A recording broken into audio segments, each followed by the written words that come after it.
Then my life as a vlogger nga taga Kaliran ay matik ikaw giatik uhay.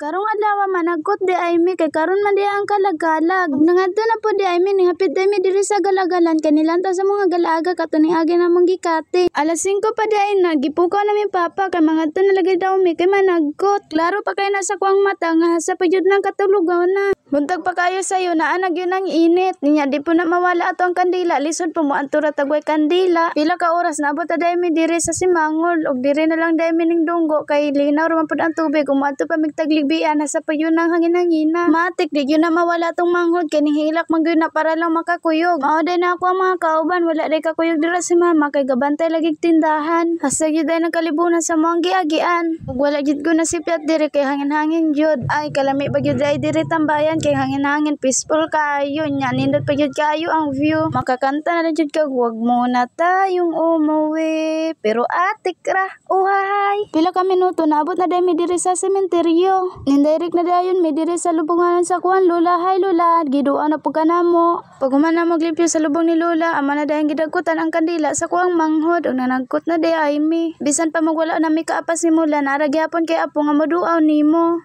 Og ning dagkot alang day mi sa dakong cross kay dili man mo maapos sa mga kandila kay gamay ra man niya mo ang gidala. Daghan na day niabot diri mga tawo ug nagkot pud day na sila. Parte nilang katawa dira ka naalagi lampinig. Ay usa ka tawo dira niya gigidakop day ang balay sa lampinig wa jud siya nahadlok mao parte nilang katawa. Kinsa man day ka kol ay paila-ila pud kay daghan kay na pro sa imo kay gidakop ra lagi ang balay sa lampinig. Paghuman na mo panagkot dira nanguli na day mi og diri ra taman. Thank you for watching. Bye bye.